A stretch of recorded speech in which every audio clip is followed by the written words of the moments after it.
వాక్యపు వెలుగు అనే ఆధ్యాత్మిక కార్యక్రమమును వీక్షిస్తున్న మా ప్రియ సహోదరి సహోదరులందరికీ కూడా నా హృదయపూర్వకమైన వందనములు తెలియజేస్తున్నాను. మీరందరూ బాగున్నారని తలంచుతూ ఉంటున్నాను.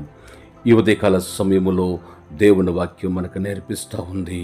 ఋతు గ్రంథము 2వ అధ్యాయము 12వ వచనము, యెహోవా నీవు చేసిన దానికి ప్రతిఫలమిచ్చును. ప్రభునందు ప్రియ దేవుని బిడ్డలారా, ఈ భూమి మీద నువ్వు ఏమైతే కార్యక్రమాలు చేస్తావో, ఏమైతే మంచి పనులు ఈ భూమి మీద చేస్తావో వాటన్నిటికీ నా యేసుక్రీస్తు ప్రభు నీకు ప్రతిఫలం ఇస్తారు. అయితే మోయాబీ దేశంలో ఒక యవనస్తురాలు కనపడుతుంది, ఒక రాజకుమార్తె.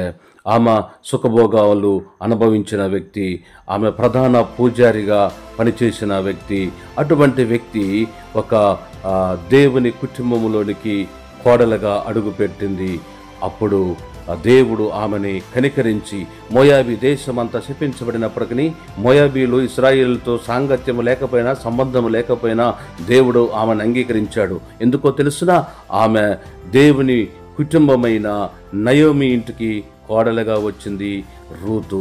ఆమె పేరే రూతు. దేవునికి మహిమ కలుగునుగాక. రూతు ఎవరనుకుంటున్నారు? ఒక పేదరికమైన బిడ్డ అనుకుంటున్నారా? కాదు. మోయాబీ దేశంలో ఒక రాజుగారి కుమార్తె, రాజకుమార్తె.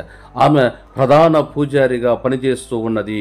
ఆమె ఎంతో విగ్రహారాధనతో నింపబడిన వ్యక్తి. అటువంటి వ్యక్తి నయోమి ఇంటికి కోడలుగా వచ్చింది.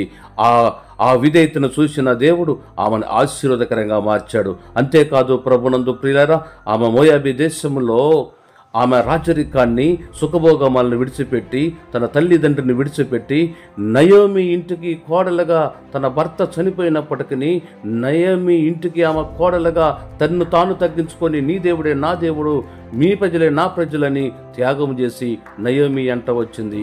ఆ విధేయత చూసిన దేవుడు ఆమెను యేసుక్రీస్తు వంశావళికి పునాది వేయడానికి దేవుడు ఆమె గర్భఫలాన్ని దేవుడు వాడుకున్నాడు. దేవునికి మహిమ కలుగునుగాక. ఈ శపించబడిన మోయాబీ దేశంలో ఉన్న రూతుని ఆశీర్వదించిన దేవుడు ఈ ఉదయకాల సమయంలో నిన్నును ఆశీర్వదించడానికి ఆయన సిద్ధముగా ఉన్నాడు. మరి దేవుని వాక్యమునకు లోబడటానికి నీవు సిద్ధముగా ఉన్నావా? నా యేసుక్రీస్తు ప్రభు నిన్ను ఆశీర్వదించడానికి, నిన్ను రక్షించడానికి ఆయన కరములు చాపి నిన్ను రమ్మని పిలుస్తున్నాడు. ప్రియ దేవుని బిడ్డ, ఈ ఉదయకాల సమయంలో యేసుక్రీస్తును నువ్వు ఇంతవరకు అంగీకరించకపోతే ఆయనే నీ సొంత రక్షకుడిగా ఈరోజు నువ్వు అంగీకరించు. నయోమికి ఇచ్చిన గొప్ప ఆశీర్వాదాన్ని, ఆ ప్రతిఫలాన్ని నీ కుటుంబానికి ఇస్తాడు.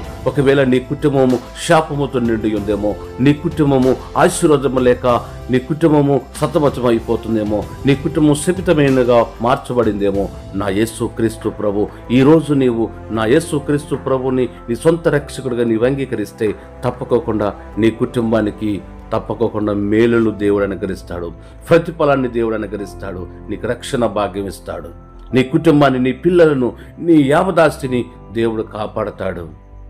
ఇప్పుడే నువ్వు చేయవలసిన పని ఒకటే, యేసుక్రీస్తు నీ సొంత రక్షకుడిగా అంగీకరించు. తప్పకుండా దేవుడు ఆశీర్వాదకరంగా మారుస్తాడు. ఇటు మాటలు దేవుడు దీవించునుగాక. నిన్ను నీ కుటుంబాన్ని దేవుడు దీవించి ఆశీర్వదించునుగాక. ఆమేన్, ఆమేన్.